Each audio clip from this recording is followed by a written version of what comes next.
Hello friends, welcome to Krishna automation. मैं गोपाल सिंह। आज हम सीएनसी इंटरव्यू क्वेश्चंस का क्लास 2 पहली क्लास में हमने 10 क्वेश्चन के आंसर दिए थे।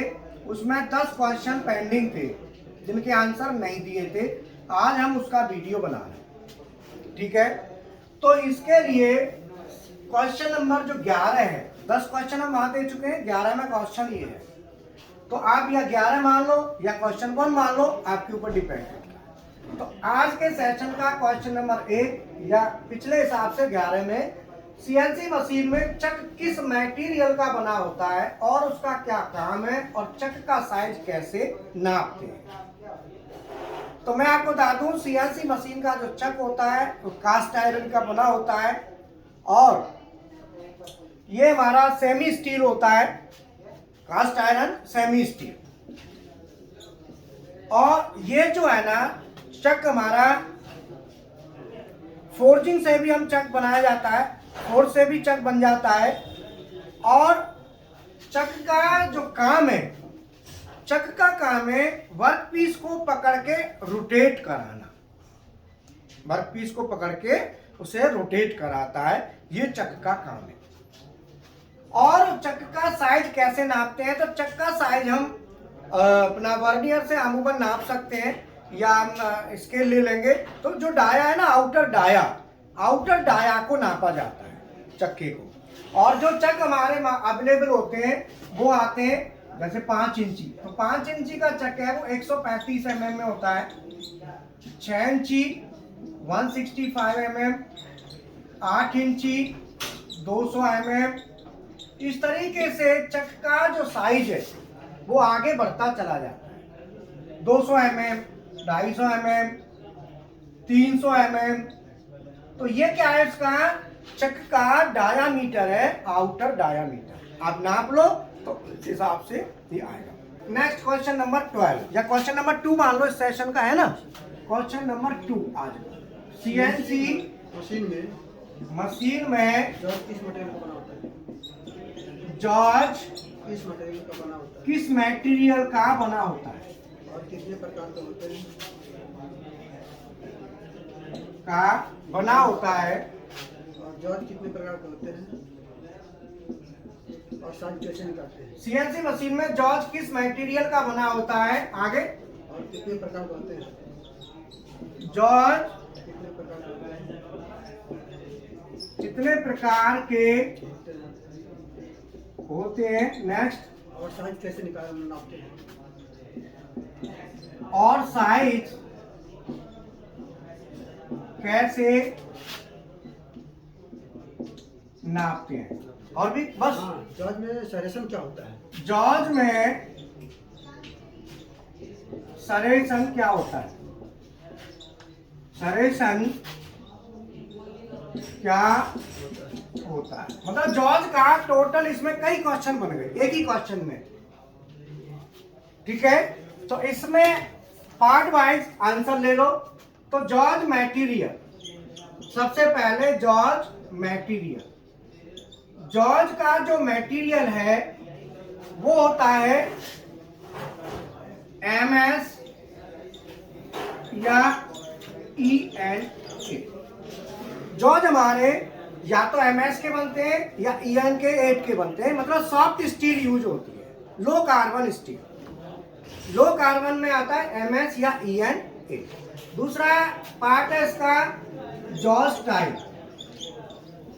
जॉर्ज के जो टाइप है वो 2 प्रकार के होते हैं, soft George and hard George. Hard George steel के होते हैं, ये केवल मास्टर का काम करते हैं, इनको कहते हैं मास्टर। और ये होते हैं जो हमारे यूज में आते हैं। सॉफ्ट जॉर्ज हम यूज में लेते हैं, ये जॉर्ज मशीन के साथ आते हैं। हार्ड जॉर्ज जिनको हम मास्टर जॉर्ज कहते हैं। तीसरा है साइज कैसे नापते हैं। तो जॉर्ज का साइज हमने नापना है, तो साइज नापने के लिए जॉर्ज की लंबाई, लेंथ और उसकी विड्थ और हाइट, ये तीनों हम नापते हैं जॉर्ज के साइज में। लंबाई भी नापी जाती है, विड्थ भी नापी जाती है और हाइट भी नापी जाती है। जॉर्ज में सरेशन क्या होता है? अब इसका सरेशन होता है जॉर्ज में जो हमारी चूड़ी होती है, जो हमारे टीथ होते हैं, जिसको हम टीथ कहते हैं, जैसे मान लो ये टीथ है, तो ये जो टीथ हैं, ये टीथ भी कहते हैं इनको, और इन्हीं को हम सरेशन कहते हैं, टीथों को ही सरेशन कहते हैं। तो इसमें टीथ। आगे क्वेश्चन अगला, हाँ, तो अगला है सरेशन एंगल। तो सरेशन का जो एंगल होता है हमारा, वो होता है 90 डिग्री या 60 डिग्री। 90 डिग्री भी आता है और 60, तो ज्यादातर 60 डिग्री का सरेशन एंगल यूज किया जाता है। क्वेश्चन नंबर 3, सीएनसी में लुब्रिकेशन की आवश्यकता क्यों होती है? लुब्रिकेशन की आवश्यकता क्यों होती है ना? और कहां सीएनसी में लुब्रिकेशन की जो आवश्यकता है वो हमारी एक्स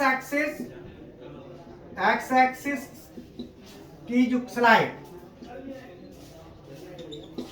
अगर हमारे एक्स एक्सिस में जो स्लाइड है उसमें हम लुब्रिकेट करेंगे जेड एक्सिस की स्लाइड,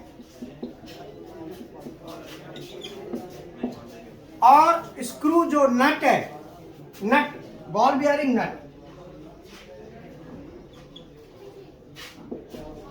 बॉल बियरिंग नट जो लगा होता है, और हमारे गाइड वेज जो लगाते हैं हम, तो नट के साथ में भी वहां भी हम लुब्रिकेशन हम देते हैं। तो वहां पे एक्स एक्सिस और जेड एक्सिस की जो स्लाइड है, मेन लुब्रिकेशन हमारा मेन यूज होगा वो इनमें होगा, एक्स एक्सिस की स्लाइड और जेड एक्सिस की स्लाइड। ये दो जगह हमारा लुब्रिकेशन, जितने भी एक्सिस है वाई होगा तो वाई में भी हम लुब्रिकेशन का यूज करेंगे। आगे क्वेश्चन, सीएनसी मशीन में स्पिंडल का काम क्या है? स्पिंडल का काम है इसमें वर्क पीस को होल्ड करना। ये वर्क पीस को होल्ड करता है, और पार्ट्स कौन कौन से हैं? स्पिंडल के साथ साथ हमारे जो पार्ट्स जुड़ते हैं उसमें स्पिंडल तो खुद होता ही है, तो स्पिंडल आ गया, दूसरा आ गया स्पिंडल के अंदर हमारा लगता है हाइड्रोलिक सिलेंडर भी स्पिंडल में ही लगता है, तीसरा ड्रॉबार, और चौथा चक, और पांचवा जॉर्ज। ये सब स्पिंडल के अंदर आते हैं। स्पिंडल घूमता है, उसके अंदर सिलेंडर होता है, ड्रॉबार होती है, सिलेंडर ड्रॉबार को मूवमेंट कराता है चक के साथ, और चक में टेपर वेज होती है, तो टेपर वेज क्या है? जॉर्ज को ओपनिंग क्लोजिंग का काम करती है। तो ये सभी पार्ट्स उसके अंदर होते हैं। अगर आपको चक और जॉर्ज का वीडियो आपने देखना है तो हमारा यूट्यूब चैनल पे सीएनसी चक एंड जॉर्ज का वीडियो ऑलरेडी हमारे यूट्यूब चैनल पे अवेलेबल है, ये आप देख सकते हैं। सीएनसी मशीन में टूल तथा टूल होल्डर में अंतर, टूल और टूल होल्डर में क्या अंतर है? सीएनसी मशीन में टूल का काम होता है, मेटल की कटिंग के लिए हम टूल यूज करते हैं, टूल मेटल की कटाई करता है, और टूल होल्डर टूल को होल्ड करता है। होल्डर क्या करेगा? टूल को होल्ड, और टूल यहाँ पे जो होता है उसको हम बोलते हैं इंसर्ट, और होल्डर में ये इंसर्ट लगती है, तो ये होल्डर और इंसर्ट दोनों को मिला के कम्बिनेशन से जब हम कटाई करते हैं। ठीक है, तो मैं आपको बता दूं जॉर्ज का एक क्वेश्चन रह गया था, क्वेश्चन नंबर 6 ले लो। जॉर्ज के सरेशन की पिच कितनी, पिच कैसे निकालते हैं? जॉर्ज के सरेशन की पिच कैसे कैलकुलेट करते हैं? पिच कैलकुलेशन है ना, पिच कैसे कैलकुलेशन की जाती है? तो जॉर्ज के सरेशन की जो पिच है वो हम कैलकुलेट करते हैं। तो उसका फॉर्मूला है पिच बराबर, उसका फॉर्मूला है पिच बराबर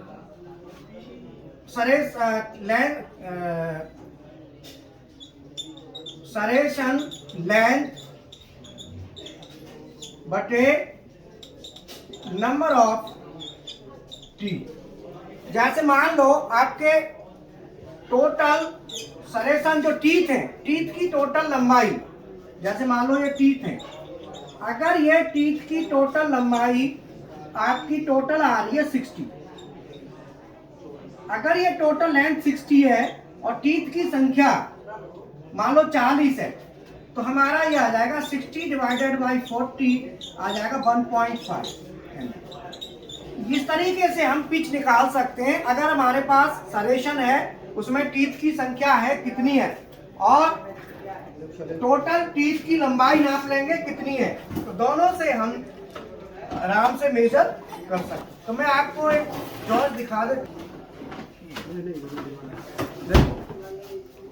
ये देखो आप, ये जो टीथ हैं, ये टीथ आपको देख रहे हैं, ये जॉज है, सॉफ्ट जॉज है। इसमें जितने भी टीथ हैं, टीथ की संख्या को, टीथ की पहले आप लंबाई नाप लो, ये टोटल लंबाई है, इसमें टीथों की संख्या का भाग दे दो तो इसकी पिच आ जाएगी। तो ये जॉज का जो सरेशन है, एंगल है वो 60 डिग्री है, और नंबर ऑफ टीथ, और ये हमारे पिच हमारी 1 आती है। अगर आप काउंट करके देखेंगे तो 1.5 की पिच है इसकी, ठीक है ना। और जॉज इस तरीके से होते हैं, और जॉज की लंबाई, चौड़ाई, ऊंचाई मैंने बताया, वर्नियर से नाप लेंगे तो ये जॉज का साइज हो जाता है। तो फ्रेंड्स, मैं अल्टरनेट में अगले फिर क्वेश्चनों का आंसर आपको देता रहूँगा। आप वीडियोस को पिछले वाले को भी बात करें, ये क्लास 2 है, तो इस तरीके से CNC इंटरव्यू क्वेश्चन आंसर आपको बराबर मिलते रहेंगे।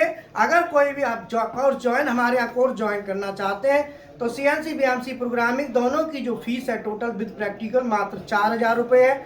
1000 रुपये और अगर आप देती है तो इसमें industrial drawing, GD&T, surface roughness वगैरह सब आ जाएगा। मैं इसमें AutoCAD, डेलकैम के 500 रुपये, लेकिन वो अभी ऑफर चल रहा है, वो आपसे नहीं लेंगे। तो मात्र आपको टोटल 5000 देना है, जिसमें AutoCAD, डेलकैम और ये सब आ जाएगा, CNC BMC सब आ जाएगा। रहना हमारे यहाँ फ्री है, रहने की हमारे यहाँ जो हमारी व्यवस्था, आप उसमें रहते हैं तो आपको फ्री ऑफ कॉस्ट रहना मिलेगा। तो अगर आप जो, और 1 महीने में आपको कोर्स करा देंगे आराम से, और साथ ही साथ आपको प्लेसमेंट मिलेगी। PLC के कोर्स अगर करना चाहते हैं तो PLC के भी 6-7 हज़ार रुपये में बहुत बड़ा कोर्स है। तो साथ में की PLC, PFD, servo, stepper, HMI, SCADA, CNC maintenance, hydraulic, पता नहीं क्या क्या, ये समझ लो बहुत है। मेरा 32 साल का एक्सपीरियंस है। तो ज्वाइन करना चाहें, ऑनलाइन ऑफलाइन दोनों ऑप्शन है, चाहे तो आप तुरंत ज्वाइन करें और इन इंटरव्यू क्वेश्चंस को आप एंजॉय करें। ये सेशन बराबर हमारा आपका शायद हमें सहारा रहा, आपने इसको सराहा तो जरूर ये सेशन चलता रहेगा। Thank you very much.